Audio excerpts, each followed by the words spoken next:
Potensi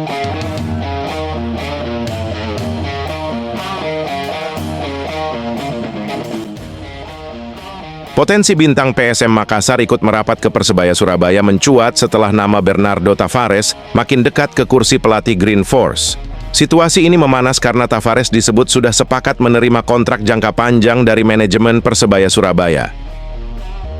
Rumor tersebut menyeruak setelah akun Instagram aownerwakanda.id mengabarkan kesepakatan antara Persebaya Surabaya dan Tavares.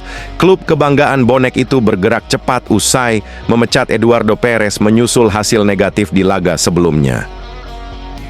Kabar ini sekaligus memupus harapan Persis Solo dan Dewa United yang sebelumnya ikut membidik pelatih asal Portugal tersebut. Keduanya kini harus mencari nama lain karena Tavares diklaim lebih condong ke Persebaya Surabaya. Jika nantinya resmi diumumkan, langkah pertama Tavares diyakini adalah membenahi komposisi tim dengan pemain yang sudah ia kenal. 5 anak emasnya di PSM Makassar disebut berpeluang besar diajak bergabung. Pemain itu bukan nama sembarangan karena menjadi figur kunci dalam perjalanan Tavares bersama PSM. Mereka mengoleksi caps terbanyak selama sang pelatih memimpin tim Juku Eja dalam beberapa musim terakhir. Yuran Fernandes, tak kalah menarik adalah kans bergabungnya bek tangguh Yuran Fernandes yang juga menjadi ikon PSM. Ia tampil dalam 106 pertandingan bersama Tavares dan sering menjadi fondasi pertahanan utama. Kontrak Yuran yang berakhir di penghujung musim membuatnya masuk dalam radar belanja Persebaya Surabaya. Kembalinya, ia bekerja di bawah pelatih yang sudah membentuk kariernya bisa menjadi daya tarik tambahan. Persebaya Surabaya sendiri tengah berada dalam fase mencari identitas baru setelah hasil kurang memuaskan di era Eduardo Perez. Manajemen membutuhkan perubahan cepat demi mengembalikan kepercayaan bonek dan memperbaiki posisi tim di klasemen. Kedatangan Tavares yang dikenal tegas, detail, dan punya rekam jejak sukses bersama PSM bisa menjadi awal kebangkitan.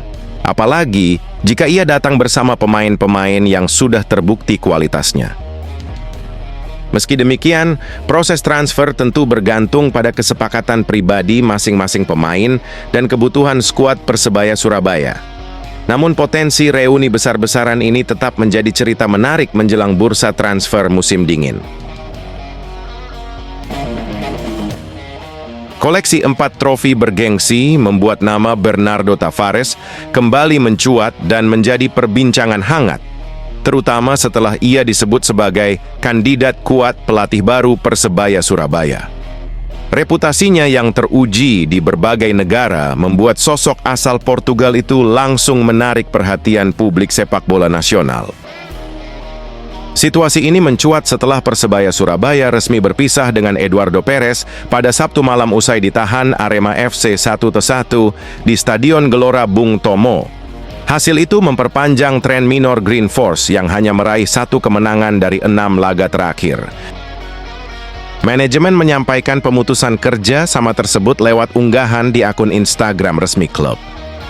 Persebaya hari ini memutuskan untuk mengakhiri kerjasama dengan Coach Eduardo Perez, tulis manajemen Persebaya. Publik kemudian ramai menyebut nama Bernardo Tavares sebagai sosok paling ideal menggantikan Perez. Tavares memang sedang menjadi properti panas setelah memutuskan mundur dari PSM Makassar usai pekan ke-7 musim ini. Tavares dikenal sebagai pelatih dengan pendekatan modern dan fleksibel yang mampu memaksimalkan kemampuan pemain lokal. Pengalamannya bertahun-tahun di berbagai liga membuatnya terbiasa menghadapi dinamika tim dengan karakter berbeda. Di Super League, ia mencatat 103 pertandingan dengan 45 kemenangan, 37 hasil imbang, dan 21 kekalahan. Stabilitas itu menunjukkan kemampuannya menjaga ritme tim dalam kompetisi panjang. Puncak karier Tavares dapat dilihat dari koleksi 4 trofi yang berhasil ia bawa pulang bersama 3 klub berbeda. Setiap trofi menjadi bukti nyata kemampuan taktikalnya dalam membangun tim yang kompetitif. Trofi pertamanya di Indonesia datang pada musim 2022 dan 2023 ketika ia membawa PSM Makassar menjadi Indonesian Champion. Dengan rekam jejak tersebut, tidak heran bila supporter Persebaya Surabaya sangat menantikan kabar resmi mengenai Tavares. Harapan besar muncul karena kehadirannya diyakini mampu menyuntikkan gaya bermain yang segar dan mentalitas pemenang.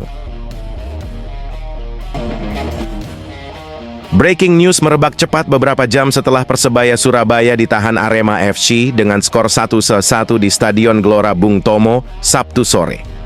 Rumor pemecatan pelatih Eduardo Perez langsung menjadi topik panas yang menguasai lini masa bonek. Persebaya Surabaya resmi mengakhiri kerjasama dengan pelatih Eduardo Perez pada Jumat, 22 November. Keputusan tersebut disampaikan melalui pernyataan resmi klub yang ditulis di akun medsos. Manajemen mengucapkan terima kasih atas kontribusi Perez selama 6 bulan menangani tim. Dalam keterangannya, Persebaya juga menyebut telah mencapai kesepakatan jangka panjang dengan calon pelatih baru. Namun klub menegaskan akan menunggu seluruh proses legalitas sebelum memperkenalkan sosok tersebut secara resmi kepada publik. Pengumuman ini langsung memicu beragam komentar dari para supporter di media sosial resmi klub. Beberapa pendukung mempertanyakan keputusan manajemen sejak awal menunjuk Perez sebagai pelatih. Siapa sih yang ngide ngontrak pelatih kiper jadi pelatih utama? Tulis salah satu akun. Ada pula komentar bernada kritik yang menyoroti manajemen klub. Kabeh ganti pelatih kepala sampai gerbong E. Dan yang penting bertanggung jawab manajemen Seng ngedatengin pelatih nggak berkualitas dan pemain banyak yang zonk, ujar seorang pendukung lainnya. Di sisi berbeda, beberapa supporter memberikan respons positif dan berharap Persebaya segera bangkit dengan pelatih baru. Wis wayahe, coach, ganti. Pelatih top pengalaman jam terbang di Asia nggak kaleng, tulis seorang pengguna yang juga menyarankan sosok pelatih fisik lokal. Manajemen Persebaya belum memberikan informasi lanjutan terkait waktu pengumuman pelatih anyar maupun detail kontraknya. Klub memastikan bahwa langkah ini dilakukan untuk memperbaiki performa tim pada sisa kompetisi musim ini. Derby Jatim berakhir panas dan dramatis setelah Persebaya Surabaya menahan Arema FC dengan skor 1-1 lewat gol penentu Bruno Moreira yang lahir pada menit ke-72. Laga pekan ke-13 Super League di Stadion Gelora Bung Tomo Sabtu sore ini berlangsung intens dari awal hingga akhir, membuat kedua tim sama-sama membawa pulang 1 poin bernilai. Persebaya Surabaya langsung menekan sejak menit awal dan beberapa kali menciptakan peluang melalui Milos Rajkovic, Bruno Moreira, dan Arief Catur Pamungkas yang mendapat ruang tembak dalam 5 menit pertama. Serangan beruntun itu menghidupkan atmosfer GBT, tetapi tembakan-tembakan mereka masih belum mengarah tepat sasaran atau di blok lini belakang Arema FC.